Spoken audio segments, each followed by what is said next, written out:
काय त्यांचं नाव? हा, प्रदीप मिश्रांनी. असो, कुठल्याही माध्यमातून का असेना, तर त्या महिला देवाचं महादेवाचं दर्शन घ्यायला पाणी घालायला आल्या. योगायोगाने त्या दिवशी सोमवार होता, श्रावण महिन्यातला. आज काय? मग बरोबर आहे, योगायोग चांगला शेवटचा आहे का? पण शेवटचा होता की मधला होता ते नाही माहिती. पण मग त्या महिला आल्याने विचारलं, बाबा मिरच्या कशा लावल्या? तुकाराम महाराज म्हटले, तुमच्याकडे काय भाव चालले त्या भावाने घ्या. असं म्हटल्यावर बायांना लक्षात आलं, माणूस जरा भोळा दिसतो. तुमच्याकडे चाललेल्या भावाने घ्या म्हणजे काय? मग ते काय खरं सांगतील का भाव? त्या म्हटल्या, आमच्याकडे 2 रुपये किलो घ्या म्हणले महाराज, 2 रुपये किलो. एका बाईनं पैसे आणले होते, 2 रुपये दिले, किलोभर मिरच्या घेतल्या. पण मग आता स्वभाव असतो काही लोकांचा, बाबा जरा जास्त दे की म्हणले. महाराज म्हटले, मावशी तुमच्या हातानच घ्या. मग तिनं पदर असा पसरला, जेवढ्या घेता येतील पदरात तेवढ्या घेतल्या. दुसरी सोबत आली होती, तिनं किलोभर घेतल्या आणि पैसे नाही दिले, शेरभर तांदूळ दिले. बा, आणि मग त्या दोघी गावात गेल्या आणि मग सांगू लागल्या, बाई लयच गोळा दुकानदार आलाय, किती बी मिरच्या देतो, पैसा तर द्या की न द्या. आणि मग काय महाराज, गावात बातमी पसरली. हे सगळ्या लोकांची गर्दी मिरच्या घ्यायला. लोक मिरच्या घ्यायचे आणि म्हणायचे पैसे आणून देतो, तिकडच पैसे, पैसे तिकडं, मिरच्या तिकडं. 2 गोण्या संपल्या तुकाराम महाराजांच्या. आणि मग राहिली 1 गोणी. त्या गावात एक मक्खी चूस होता. मक्खी चूस म्हणजे अत्यंत कंजूस. मक्खी चूस म्हणजे वैकुंठवासी वैद्य बाबा सांगायचे, तुपाच्या वाटीत माशी पडली तर माशी काढून टाकत नाही, अशी घेतो कर पिळतो त्या माशीला. तेवढ्यावर भागत नाही, पुन्हा ती माशी जिभीवर घेऊन चाटतो आणि मग फेकून देतो. त्याला म्हणायचं मक्खी चूस. असा कंजूस माणूस त्या गावामध्ये होता. त्याने विचार केला, म्हणला 1-2 किलोला आपलं समाधान होणार नाही, आपल्याला पोतं घ्यायचे, पोतं. तो गेला तुकाराम महाराजांना म्हटला, महाराज काय सांगू, आमचं घर लय मोठं आहे, वाडा, आम्हाला 1-2 किलो मिरच्या पुरत नाही, आम्हाला एक पोतं पाहिजे, आमच्या घरी कार्यक्रम आहे. महाराज म्हटले, घ्या ना मग, काय हरकत आहे म्हणे. नाही पण ते जरा पैशाची अडचण आहे म्हणले आमच्याकडे. बरं म्हणले, पुन्हा द्या पैसे, तसं काही नाही. तो म्हटलं, चालेल का पुन्हा दिल्यावर? हो म्हटले, चालतंय. पण महाराज म्हटले, हे पा, मिरच्या घ्या पण गोणी रिकामी आणून द्या. तो म्हटला, अहो गोणी आणून द्यायला घरी काहीच नाही म्हणजे साठवायला. गोणी घेऊन गेला आणि मिरच्याही घेऊन गेला. महाराजांचा धंदा किती झाला? 2 रुपये शेरभर तांदूळ. बा, एवढंच. लोक गोळा आपला की मग असं करतात. काहीच मिळालं नाही महाराज. पण तुकाराम महाराजांनी काय केलं, आता तांदूळ आले, 2 रुपये आले, ते 3 दगड मांडले, चूल मांडली, सोबत ते हे होतं मडकं, त्यात भात शिजायला टाकला. इकडे देवाला काळजी पडली, हे जर असे रिकाम्या हाताने घरी गेले तर घरी कडक लक्ष्मी आहे. कोण? जिजाबाई साधी नव्हती, जिजाबाईचा स्वभाव कडक. हे जर रिकाम्या हाताने गेले तर यांना बोलणे खावे लागतील. देवाने याच्या नोकराचं रूप घेतलं आणि ज्या ज्या लोकांनी मिरच्या नेल्या होत्या त्यांच्या घरी जाऊन वसुली सुरू केली. चला पैसे काढा. ते बाया म्हणले, आम्ही आशाच आणल्या. आशा नसतेच म्हणले, पैसे द्यावे लागतात, फुकट तुमच्या बापान ठेवलंय का? काढा पैसे.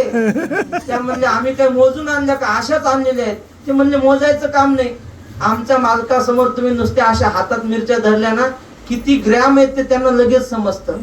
तुक म्हणजे मोजणं, आणि त्यांना मोजायचं काम नाही म्हणून त्यांचं नाव तुकाराम आहे म्हणले. बर, मग सांग बरं म्हणले, किती आणल्यात म्या? ते म्हणले, 1 किलो 50 ग्रॅम. तिनं मोजून पाहिलं तर बरोबर तेवढ्या.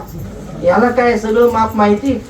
आणि मग म्हटली, बाई खरंच आहे, कसं काय याने ओळखलं? आणि मग पैसे काढून द्यायचे. पण मग आता सगळे अशी इमानदार असतात का? काही जण म्हणले, देणारच नाही पैसे. देणार नाही म्हणले, तुझ्या असं देवाला सगळं. महिपती महाराजांनी लिहिलं बा, माझ्या मनाचं नाही म्हणजे. शिव्या बिव्या देऊन भांडणं करून पैसे काढलेच, पण एक राहिला अट्टल, तो शेवटचा पोतं नेणार. त्याच्या दारात देव गेले, चल पैसे काढ. तो म्हटला, पैसे तुझ्या बापाला देणार नाही म्हणजे पैसे. तो म्हटला, पैसे देत नाही का? दोर आणला होता सोबत देवानी, त्याच्या दारात लिंबाचं झाड, त्या झाडावर टाकलं दोर, गळ्यात फास अडकवला. म्हणला, तू जर पैसे दिले नाही तर तुझ्या दारात फाशी घेईन. हे सगळ्या गावातल्या लोकांनी पाहिलं. मग असा प्रसंग असल्या लोकांना चला म्हणावं लागते का? लोक म्हणतात, चला कीर्तनाची वेळ झाली, चला. ते लोक म्हणतात कीर्तन आताशी विना घेतला म्हणले आधीच्या महाराजांना, कीर्तन जरा पेटू द्या मग जाऊ. पेटू द्या म्हणजे इनेकरांनी इना घेतला म्हणजे अजून धुपत आहे म्हणले, चाल झाल्यावर पेटतय मग जाऊ. महाराज बोलायला भांडण लागल्यावर बोलवायचं काम नाही, हे गर्दी लोकांची. आणि मग देवाने काय केलं, चराट काढूनी जगन निवास. पुढे बोला. आपले कंठी घातला फास आणि म्हणे प्राण देईन उदास अवघ्या गावासी बुडवीन. देव म्हटला मला जर पैसे दिले नाही ना, तुझ्या दारात फाशी घेईन, अख्ख्या गावाला बुडवीन म्हणले पापाने, तुझ्या दारात फाशी घेईन.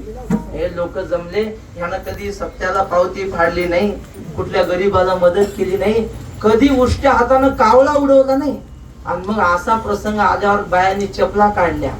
कशासाठी?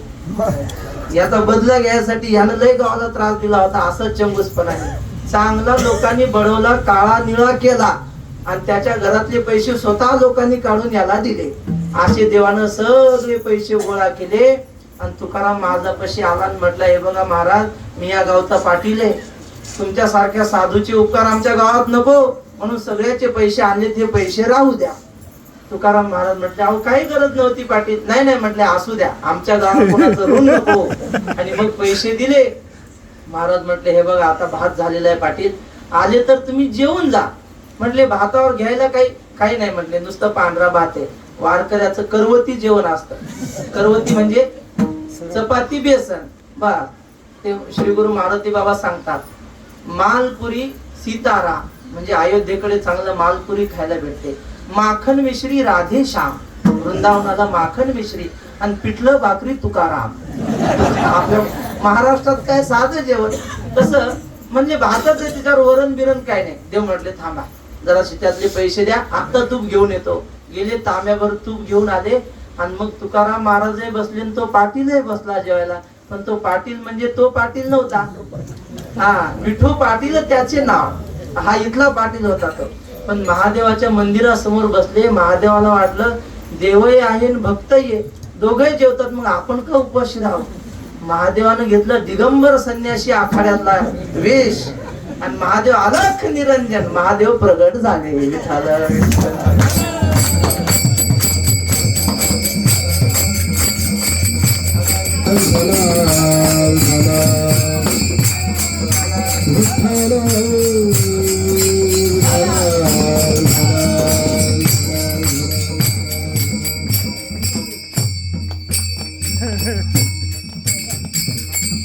आपण महादेव प्रगट झाले म्हणून वासुदेव भगवानच प्रगट झाले. तर अशा प्रकारे महादेवाने अलख निरंजन असं म्हणून ते चिमटा वाजवला.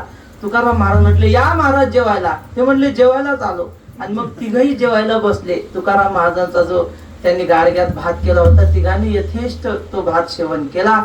अशा प्रकारे तुकाराम महाराज म्हणतात, आमच्या जीवनातल्या प्रत्येक प्रसंगी भगवंताने येऊन आमची सेवा केली. संसारात तर काही कमी पडू दिलं नाही, पण संसारातली किती कामं जरी देवाने केली तर संसार कसा आहे, खोटा संसार आहे ना महाराज. किती वाजले ते सांगा, मग सांगतो.